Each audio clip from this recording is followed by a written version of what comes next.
프로파일러의 시점에서 사건을 날카롭고 깊게 들여다보는 프로파일러 수업. 매주 하나의 사건을 정해서 제가 직접 프로파일링 강의를 하는데요. 늘 함께하는 수강생 소개하겠습니다. MBC 라디오 북클럽 진행자이자 북튜버로 활동 중인 김겨울 작가, 오늘도 출석하셨습니다. 어서 오세요. 안녕하세요. 김겨울입니다. 네, 오늘 프로파일러 수업 역시 청취자 여러분들도 함께 참여하실 수 있습니다. 지금 유튜브로도 생중계가 되고 있고요. 유튜브에서 표창원의 뉴스 하이킥 검색하시면 저희 수업 장면도 직접 보실 수 있고 댓글로 질문이나 의견 참여 가능하십니다. 네, 문자 참여도 열려 있습니다. 프로파일러 수업 들으시면서 궁금한 점이 있으신 분들은 짧은 건 50원, 긴 건 100원이 드는 문자번호 샵 8001번 혹은 무료인 스마트 라디오 미니와 유튜브 댓글도 열려 있습니다. 네, 그럼 본격적으로 프로파일러 수업 시작하죠. 오늘 만나볼 사건은 뭐죠? 네, 최근에 여고생 신도를 성폭행한 혐의로 전직 목사가 징역형을 선고받았다는 뉴스가 나와서 세간에 충격을 줬는데요. 네. 오늘 이 사건을 한번 자세히 짚어볼까 합니다. 소위 그루밍 성범죄. 네. 아주 상징적이고 대표적인 사건 아닌가 싶은데요. 대단히 심각하다는 거, 이 네. 사건으로 우리가 충분히 볼 수 있을 것 같고, 일단 사건에 대한 상황 정리부터 좀 해주시죠. 네. 오늘 사건은 2012년으로 거슬러 올라갑니다. 가해자 A씨는요, 당시 서울 한 교회의 전도사로 일하고 있었고요. 피해자인 여고생 B씨는 교회 신도였습니다. 이 가해자 A씨는 B씨를 2012년 1월에 교회에서 알게 됐고요. B씨가 당시 대학 입시로 정신적인 압박을 받고 있었습니다. 이 A씨는 B씨의 상담을 맡으면서 자신을 의지하는 점을 이용해서 범행을 저질렀고요. A씨는 2012년 4월에 신학대학원 기숙사로 B씨를 불러내서 성추행을 했습니다. 그리고는 또 같은 달에 또 같은 기숙사로 불러내서 성폭행 범죄를 저질렀습니다. 이듬해인 2013년 한 모텔에서요, 내가 생명의 은인이니 잘해야 한다, 이런 이야기를 하면서 성폭행을 저질렀고요. 2014년 9월에서도 모텔에서 성폭행을 이어갔습니다. 가해자 A씨는요, 피해자의 B씨가 다른 사람과 관계를 맺도록 요구하고 또 가학적인 성행위를 강요하기도 했습니다. 피해자가 성관계를 거부하면 폭행도 저질렀고요. A씨는 결국 징역 10년을 선고받았고요. 10년간 취업 제한과 5년간의 보호관찰도 받게 됐습니다. 2011년부터 2018년까지 서울 교회에서 전도사와 목사로 활동하다가 현재는 소설가로 활동 중이었던 것으로 드러났습니다. 네, 이 사건에서 프로파일러로서 주목하는 포인트는 종교입니다. 종교요. 네, 종교와 성범죄 전혀 가장 거리가 멀어야 할 네. 단어인데요. 이 사건 그루밍죄 성범죄라고 앞서 말씀을 드렸고, 그루밍이란 게 가해자가 피해자를 심리적으로 지배하고 서서히 길들여서 자신의 범죄의 도구로 만드는 과정. 네. 이것이 이제 그루밍 범죄거든요. 근데 어떻게 그 그루밍이 가능했을까? 때로 교사가 학생을 대상으로 그루밍을 하는 경우도 있고요. 아버지가 자녀에게 네. 혹은 그 친척이 이렇게 하는 경우들도 있는데, 이 사건 같은 경우는 그렇게 그루밍에 빠질 수 있는 신뢰관계, 종교 때문에, 목사 혹은 전도사라는 지위 때문에 생겼기 때문에 네. 핵심 포인트를 종교로 제가 잡은 겁니다. 좀 자연스럽게 질문으로 넘어가 보면 좋을 것 같은데요. 이 재판부에서도 장기간 심리적으로 지배하며 범행했다, 이런 표현을 썼습니다. 그러면 이 심리적 지배란 무엇인가요? 아마도 이런 사건을 접하시면 일부 그 청취자께서 이런 얘기를 하실 거예요. 2년 넘는 기간 동안 그런 성범죄를 당했고 모텔이라는 장소에서도 행해졌는데 왜 피해자는 신고하지 않고 도주하지 않고 저항하지 않았느냐라는 질문을 하실 수 있을 것 같아요. 네. 과거에도 그런 질문들이 나왔고, 그 답이 바로 심리적 지배라는 용어입니다. 네. 처음부터 그렇게 된 것이 아니라 처음에는 고민, 갈등, 또 입시를 앞둔 불안한 심리, 이런 것들 때문에 믿는 교회 지도자에게 상담을 하게 되었던 것이고, 의지하게 된 것이고, 신뢰가 형성된 것이죠. 네. 그렇게 형성된 신뢰와 의존 관계를 서서히 자신의 성범죄 목적을 위해서 피해자를 길들여 간 것입니다. 그 사이에 심리적 지배라는 그러한 결과가 나타나게 되었고, 네. 그러한 지배당한 사람 입장에서는 물리적, 육체적으로는 자유롭죠. 112 신고를 할 수도 있고 누군가에게 말도 할 수 있고 도주할 수도 있고 또는 저항할 수도 있어요. 네. 그런데 심리적으로는 지배를 당한 상태라서 그렇게 하지 못했던 것이었죠. 그럼 요새 자주 세간에 사용되는 용어 중에 가스라이팅이라는 단어가 있지 않습니까? 네. 그것과는 조금 차이점이 있을까요? 가스라이팅은 가장 쉽게 말씀드리면 인지적 왜곡이 발생을 하는 겁니다. 잘못한 게 없는데 네. 가해자가 이건 네가 잘못한 거야라고 하면 실제로 내가 잘못했구나라고 느끼는 인지 왜곡이 발생하는 거예요.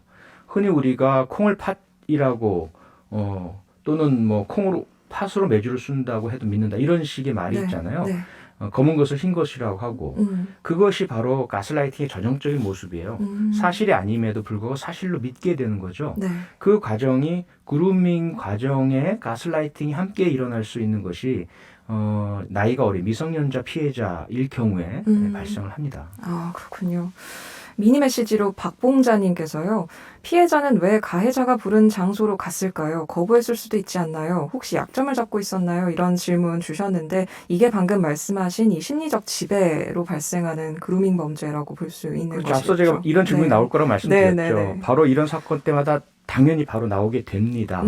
그리고 질문을 주신 분은 나라면 절대로 안 그럴 텐데 이 사람은 왜 그랬지라고 생각을 하게 되죠. 네. 그런데 앞서 말씀드렸던 심리적 지배라는 그 그루밍 범죄의 특성을 조금 들으시고 여기에 대한 사례들을 접하신 다음에 그다음에 이해를 하시게 될 거예요. 네. 아마도 지금 질문을 주신 분도 피해자와 같은 상황, 연령, 그러한 분위기였다면 그런 피해를 당할 수도 있었을 것이다라는 이런 아마 공감을 하실 수 있을 것입니다. 네.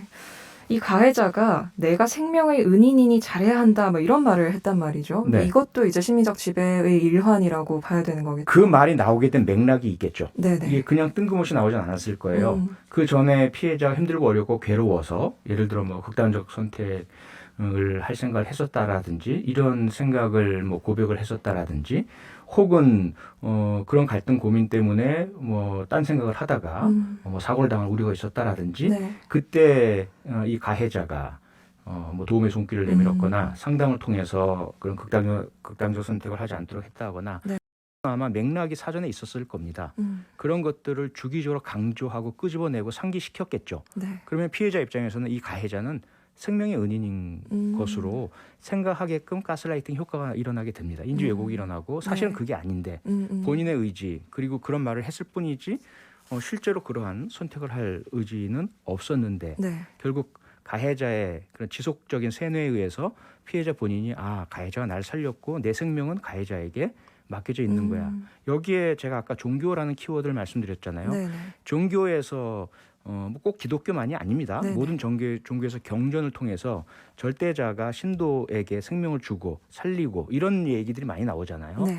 그러한 논리를 이 가해자가 특히 종교적인 지도적 위치에 있는 가해자는 그가 통제할 수 있는 그런 피해자에게 자기의 경우로 살짝 대치시켜서 이야기하면서 심리적 지배를 하는 네. 그런 방법을 많이 씁니다. 굉장히 악랄하네요.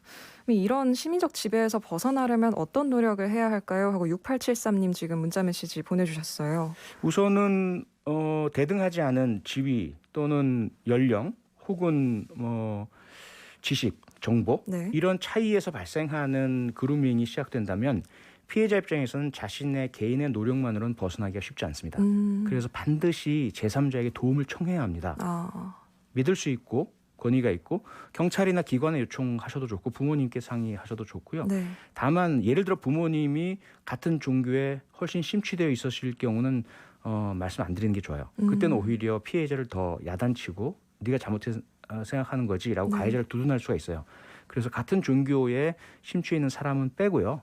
객관적으로 상황을 보고 개입할 수 있는 권위 있는 제3자, 전문가나 혹은 의사나 경찰 등에게 도움 요청하시는 것이 가장 좋은 방법입니다. 그 도움 요청을 할 수 있으면 참 좋을 텐데 이게 문제가 이 아동 청소년을 대상으로 하는 범죄가 그러니까요. 많기 때문에 사실 그러니까요. 본인도 명확하게 인지를 한다든지 진술하기가 어려운 경우도 사실은 가끔 있잖아요. 네. 이걸 주변에서 좀 알아채거나 좀 대신 뭔가 해줄 수 있는 그런 알아챌 수 있는 어떤 방법이 있을까요? 네, 지금 민희로 양승훈 님도 유사한 질문을 주셨어요. 심리적 지배는 어떻게 입증될 수 있을까요? 본인은 잘 모르는데요. 주변의 친구나 또는 뭐 동료나 같은 그 교회에 다닌다든지 같은 뭐 동아리나 이런 곳에 있는 분들은 눈치를 챕니다. 그런데 그 알아채는 방식이 좀 다르게 알아채요. 어떻게 알아채느냐? 대개는 피해자가 가해자를 독점하려고 한다. 다른 사람이 가해자랑 가까이 가거나 말을 못하게 하려고 한다. 오히려 가해자가 피해자로부터 일방적인 그런 구애를 당하거나 혹은 일방적으로 피해자가 가해자를 좋아한다라고 겉모습을 만들어요. 가해자들이. 이게 이제 그루밍 범죄의 특성이에요. 네. 뭔가 이상하고 다르다. 잘못됐다라고 느끼는데 비난의 화살이 되게 피해자에게로 가는 그것이 심리적 지배 상태를 입증할 수 있는 첫 번째 단초고요. 네. 그럴 때 가장 좀 안타깝지만 주변에 계신 분들께 꼭 말씀드리고 싶은 게 같은 연령대나 같은 입장에 있는 그 피해자를 비난하기 앞서서 그에게 손가락을 돌리고 왜 나랑 다르지 우리랑 왜 달라 쟤 왜 저래 라고 하기 앞서서 왜라는 질문을 한번 더 던져보시고 그다음에 한번 대화도 해보시고 혹시 보지 않는 것 우리가 알지 않는 이면에서 양자 간에 다른 관계에 있지 않는가 이걸 살펴봐 주실 필요가 있고요. 네. 그런 이상성이 발견되었을 때 역시 권위 있는 제3의 존재에게 이 사실을 알려주시는 것 네. 그것도 대단히 중요한 방법입니다. 자, 그럼 가해자에 대한 이야기도 좀 해보면 좋겠는데요. 이 가해자가 직업이 종교인이었고 또 네. 오랫동안 종교인으로 활동을 했고 굉장히 여러 명과 관계를 맺고 소통하는 역할을 해왔을 텐데 또 다른 피해자가 있을 가능성도 있을까요? 가능성은 충분히 있죠. 그리고 이 사건에서 지속 기간이라든지 피해자가 겪은 피해 상태, 심리적 지배의 정도를 봤을 때 처음이 아닐 가능성이 보입니다. 상당히 여러 차례 거쳐서 시도를 해봤거나 네. 그래서 이 수법과 방법이 다듬어진 흔적이 보여요. 네. 그래서 아마도 다른 추가 피해자가 있지 않을까. 다만 그 추가 피해자가 어느 정도의 피해를 입었을까는 좀 다를 수가 있어요. 네. 시도해봤다가 실패했을 수가 있고 그리고 특성이 있잖아요. 종교라는 특성이 있다 보니까 피해자가 이 가해자에 대한 그런 범죄 시도를 남에게 알리지 않고 혼자서 그냥 중단하고 멀어져 갔을 수도 있어요. 네네. 다만 분명히 추가적인 시도는 있었을 것으로 보입니다.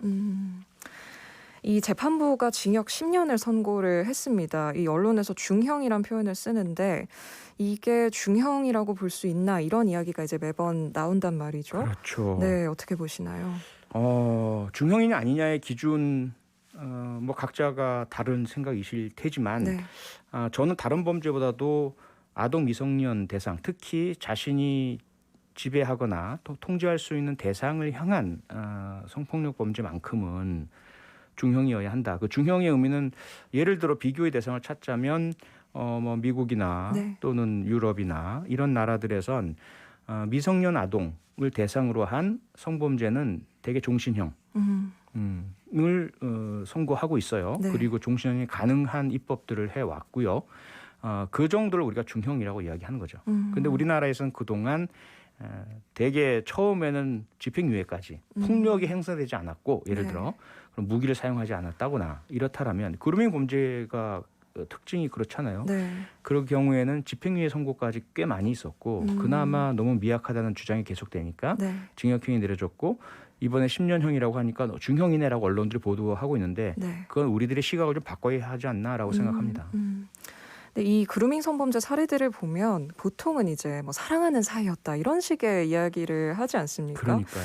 그래서 의제강간 연령이 이제 만 16세로 높아지긴 했습니다만 그럼에도 불구하고 저는 이게 충분한지 사실 좀 의문이 들기도 하거든요. 이 동의 여부에 있어서 좀 어떻게 보시는지 궁금합니다.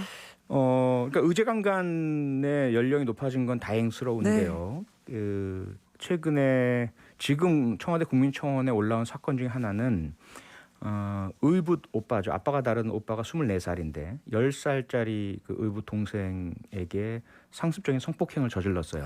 네. 그런데 그 경우도 의제 강간으로 미성년자 강간 성폭행이 네. 아니고요. 네. 그래서 검찰이 징역 5년형을 구형한 지금 상황이라서 네네. 여기에 대해서 이제 처벌 형량 높여달라는 청와대 청원이 있는 상태이거든요. 네.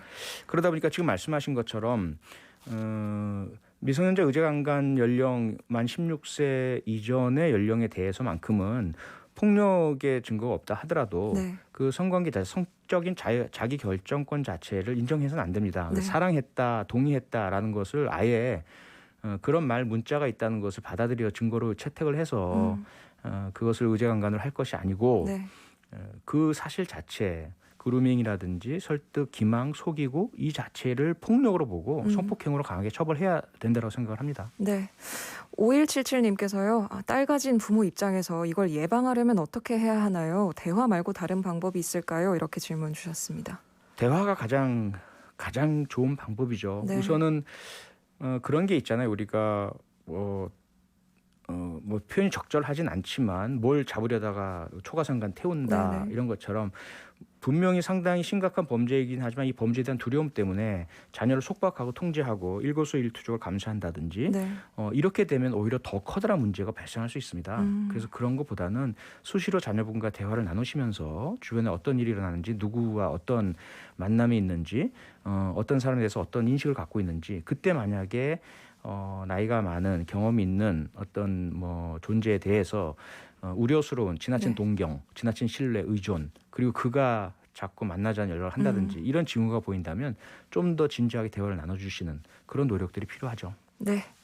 이쯤에서 오늘 수업 마무리할까요? 네, 오늘도 수고 많으셨습니다. 다음 주에 뵙겠습니다. 네, 감사합니다. 네, 지금까지 프로파일러 수업 김겨울 작가와 함께했습니다. 평일 저녁 6시 5분에 여러분을 찾아갑니다.